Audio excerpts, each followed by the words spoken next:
terkasih dalam nama Tuhan Yesus, di hari yang berbahagia ini kita akan mendengarkan kebenaran firman Tuhan yang akan membawa kita ke dalam satu di mana kita lebih dekat lagi kepada Tuhan, di mana kita lebih lagi percaya akan kuasa Tuhan dan penyertaan Tuhan dalam hidup kita. Tapi sebelum kita mendengarkan kebenaran firman Tuhan, mari kita berdoa. Bapa dalam surga, kami bersyukur Tuhan baik bagi kami. Kami bersyukur Tuhan boleh menyertai kami dalam setiap hidup kami. Dan pada pagi hari ini Tuhan, biarlah Tuhan Engkau berkuasa atas kami. Engkau naungi kami Tuhan, lingkupi kami dengan kuasa-Mu. Dan sebentar kami akan mendengarkan kebenaran firman Tuhan. Tuhan urapi kami Tuhan Yesus. Tuhan tolong kami supaya kami boleh mengerti akan maksud dan tujuan Tuhan dalam hidup kami. Terima kasih Bapa, di dalam nama Tuhan Yesus kami berdoa dan kami bersyukur. Amin. Ya, mari kita buka Alkitab kita yang terambil dari Matius pasal 24 ayatnya yang ketiga sampai dengan ayat yang ke-14. Firman Tuhan berkata, ketika Yesus duduk di atas bukit Zaitun, datanglah murid-muridnya kepadanya untuk bercakap-cakap sendirian dengan dia. Kata mereka, katakanlah kepada kami, bila mana itu akan terjadi, dan apakah tanpa kedatanganmu dan tanda kesudahan dunia?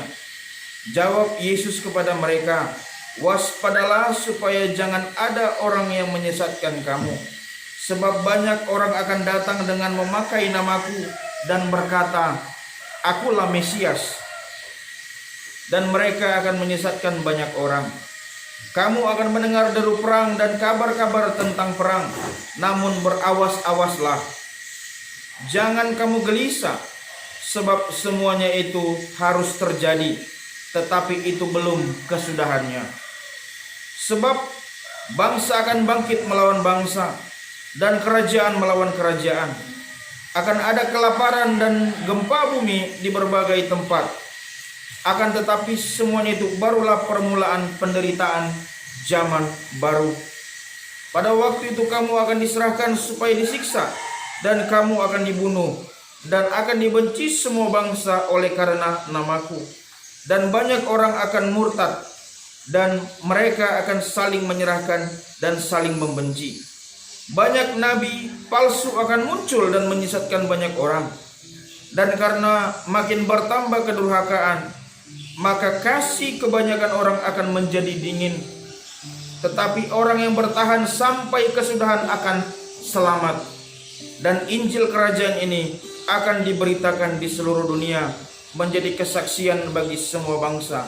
Sesudah itu barulah tiba kesudahan.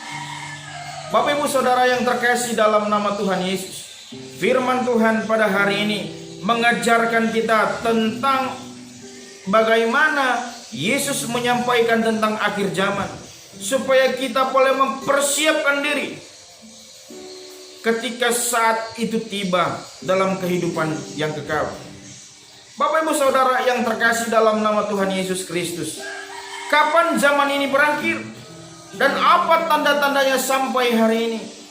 Pertanyaan tersebut masih sangat baru atau sering sekali ditanyakan umat Kristen, secara khusus untuk ayat yang ketiga. Ketika Yesus duduk di atas bukit Zaitun, datanglah murid-muridnya kepadanya untuk bercakap-cakap sendirian dengan dia. Kata mereka, katakanlah kepada kami, bila mana itu akan terjadi, dan apakah tanda kedatanganmu dan tanda kesudahan dunia?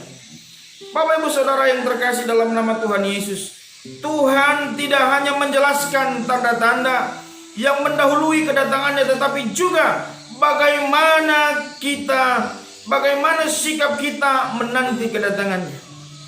Bapak Ibu Saudara yang terkasih dalam nama Tuhan Yesus, kalau kita melihat ayat sebelumnya, ayat 1 sampai dengan ayat yang ketiga, Yesus telah memasuki wilayah bait Allah dalam Matius pasal 21 ayat 23, dan menubuatkan bahwa Allah akan meninggalkan baitnya dalam Matius pasal 23 ayat 38. Nubuatnya mengenai kehancuran bait Allah dalam Matius 24 ayat 2 akan menjadi kenyataan bagaimana atau bagai jemaat sesudah tahun 70.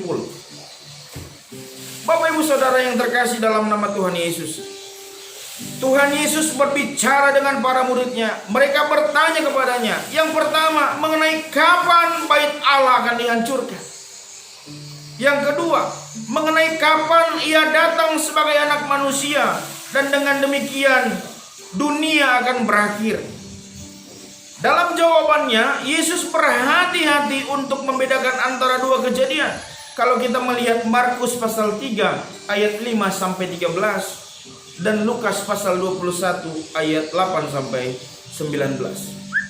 Bapak Ibu Saudara yang terkasih di dalam nama Tuhan Yesus Kristus, dalam Matius pasal 24 ayat 3 sampai 14 yang kita renungkan bersama pada pagi hari ini, Tuhan Yesus membicarakan tanda-tanda yang akan terjadi di zaman mereka dan tanda keadaan manusia dan kebenaran Allah menjelang saat kedatangannya kembali. Bapak Ibu Saudara yang terkasih dalam nama Tuhan Yesus, Matius pasal 24 ayat 3 sampai 14. Tanda-tanda umum yang akan terjadi zaman ini dan akhir zaman dapat dibagi dalam dua bagian, Bapak Ibu Saudara. Yang pertama, kalau kita melihat ayat 3 sampai ayat yang 8, pemberitahuan tanda kekacauan yang akan terjadi pada zaman ini. Ayat 3, pertanyaan murid-muridnya kepada Yesus tentang tanda kedatangan dan tanda akhir zaman.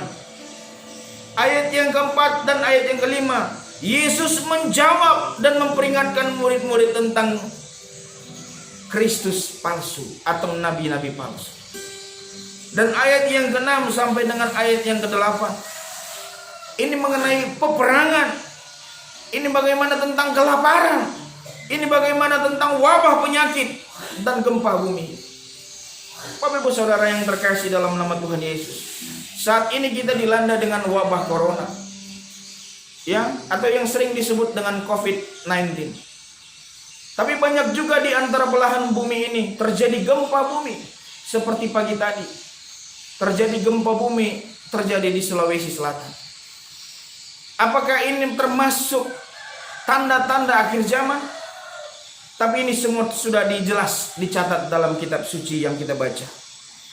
Nah, Bapak Ibu Saudara yang terkasih dalam nama Tuhan Yesus, yang kedua, ayat 9 sampai ayat yang ke-14, tanda-tanda keadaan manusia dan Injil Yesus Kristus yang terjadi menjelang kedatangannya yang kedua kali.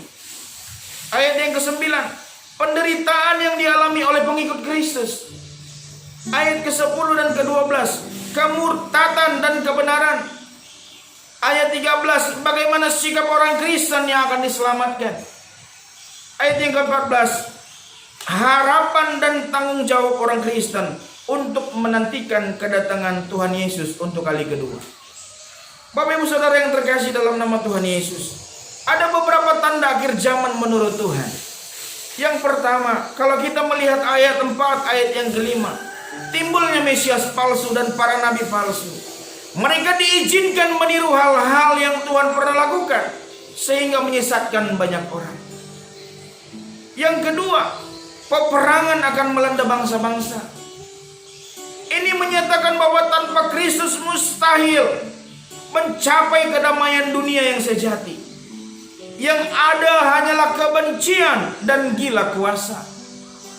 Yang ketiga, bumi yang kita diami akan semakin tidak bersahabat dengan manusia. Ayat yang ke-7b, manusia dalam keserakahannya sudah menguras, mengeksploitasi, dan akhirnya menghancurkan alam yang harusnya dikelola dengan baik. Yang keempat, orang-orang percaya akan dibenci, bahkan dianiaya, dibunuh, dan mereka yang bukan orang percaya sejati akan disaring. Mereka akan meninggalkan Tuhan. Namun Tuhan akan memberikan kekuatan bagi orang percaya untuk dapat bertahan. Yang kelima, nabi-nabi palsu bermunculan. Yang keenam, kasih manusia akan menjadi dingin. Akan tetapi Bapak Ibu Saudara yang terkasih dalam nama Tuhan Yesus, firman Tuhan mencatat Injil akan diberitakan di seluruh dunia. Bapak Ibu Saudara yang terkasih dalam nama Tuhan Yesus, di setiap peringatan keras Tuhan Yesus selalu berdengung panggilan kasih-Nya agar orang menyambut Ia. Di setiap pewartaan kabar baik dari Yesus selalu berdengung peringatan keras bahwa hukuman kekal akan menimpa orang yang tidak menyambut Dia. Bapak Ibu Saudara yang terkasih dalam nama Tuhan Yesus, saat ini kita memasuki akhir zaman. Tapi bagaimana sikap kita? Bagaimana sikap kita untuk melewati itu semuanya? Yang pastinya kita harus namanya dekat dengan Tuhan. Harus mengandalkan Tuhan dalam hidup kita. Dalam segala sesuatu, Tuhanlah prioritas hidup kita.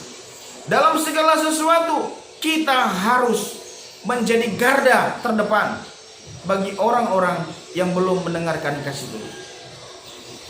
Inilah firman Tuhan Bapak Ibu Saudara yang terkasih dalam nama Tuhan Yesus. Dan kita percaya dan Injil Kerajaan ini akan diberitakan di seluruh dunia, menjadi kesaksian bagi semua bangsa. Sudah itu barulah tiba kesudahan. Amin. Bapak Ibu Saudara yang terkasih dalam nama Tuhan Yesus. Dan saat ini Bapak Ibu Saudara yang terkasih, kita akan berdoa bersama. Kita akan berdoa bersama untuk keselamatan bangsa ini. Kita berdoa bersama untuk keselamatan kita pribadi lepas pribadi. Kita berdoa untuk segala sesuatu yang terjadi, baik dalam perekonomian kita, baik dalam segala hal. Mari kita bersatu di dalam doa. Bapak Ibu yang terkasih, saya akan memimpin kita berdoa. Mari kita berdoa. Bapa dalam surga, kami boleh bersyukur, berterima kasih akan kebaikan Tuhan, penyertaan Tuhan dalam hidup kami. Kami boleh hidup karena anugerah-Mu. Kami boleh hidup karena penyertaan-Mu. Dan kami boleh hidup karena kasih setia Tuhan.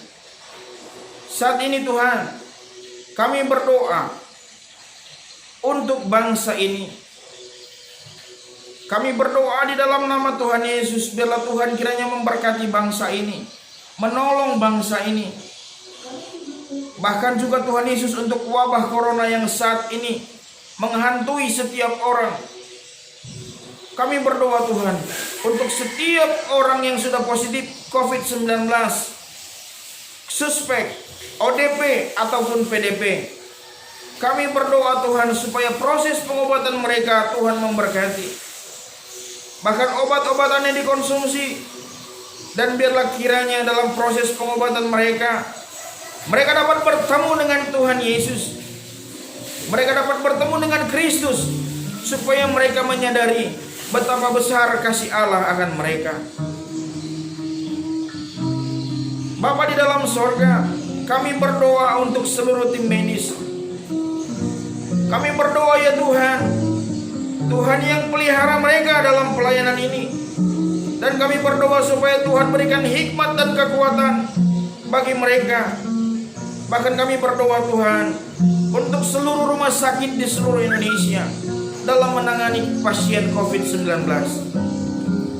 Bapa di dalam sorga, kami berdoa lagi Tuhan untuk stigma masyarakat, supaya mereka mengerti tentang bahaya COVID-19.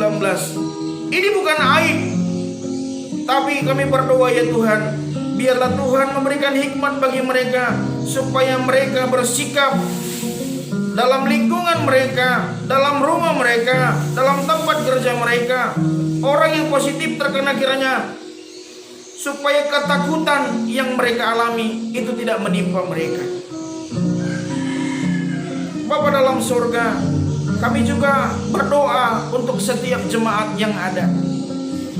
Tuhan kiranya memberkati dalam pekerjaan usaha mereka, secara khusus untuk jemaat GPPS Blitar.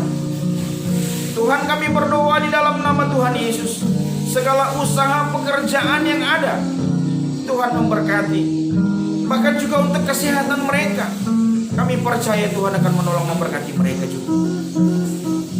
Bapa di dalam surga, kami berdoa juga Tuhan Yesus untuk anak-anak didik kami. Biarlah Tuhan Yesus untuk generasi ke depannya, Tuhan memberkati anak-anak ini Tuhan, supaya menjadi generasi penerus. Dia akan meneruskan segala usaha, segala pekerjaan orang tuanya, terlebih lagi Tuhan Yesus untuk generasi Kristen. Terima kasih Tuhan Yesus, terima kasih Bapa. Bahkan kami berdoa ya Tuhan Yesus, untuk segala iman pertumbuhan mereka. Kami berdoa juga Tuhan Yesus memberkati. Biarlah Tuhan Yesus menolong, supaya mereka lebih lagi Tuhan Yesus mengandalkan Tuhan dalam setiap kehidupan mereka. Terima kasih Bapa, terima kasih Tuhan. Tuhan Yesus, kami percaya Engkau adalah juru selamat kami. Dan kami berdoa ya Tuhan, ambillah kekhawatiran kami, pulihkan kami Tuhan Yesus. Dan kami boleh bersyukur sebab Engkau telah menjamin hidup kami. Engkau memberi damai sejahtera dan keadilan yang melindungi dan mengatur hidup kami semuanya Bapa, pribadi lepas pribadi. Bahkan berkat yang melimpah ruah selalu tercurah atas hidup kami. Kesembuhan, perekonomian, jalan keluar atas setiap pergumulan permasalahan kami. Bahkan berkat-Mu ya Tuhan yang menjadikan kami selalu bahagia, dan tidak susah payah tidak akan menimpa kami. Kami percaya Tuhan Yesus dan kami beriman kepada Tuhan. Bapa di dalam sorga, Engkau takkan membiarkan kaki kami goyah. Engkaulah penjaga kami. Matahari tidak akan menyakiti kami pada waktu siang, ataupun bulan pada waktu malam. Engkau selalu menjaga terhadap segala kecelakaan yang menjaga kami. Oh Tuhan Yesus, terima kasih Tuhan untuk segala penyertaan Tuhan. Terpujilah Bapa Tuhan Yesus Kristus yang telah mengaruniakan kepada kami segala berkat jasmani dan berkat rohani. Hidup kami selalu diberkati hari lepas hari. Tidak turun tapi selalu naik. Tidak jadi ekor tetapi selalu jadi kepala. Terpujilah Engkau Tuhan Yesus Kristus, Juru Selamat kami yang hidup. Haleluya. Amin.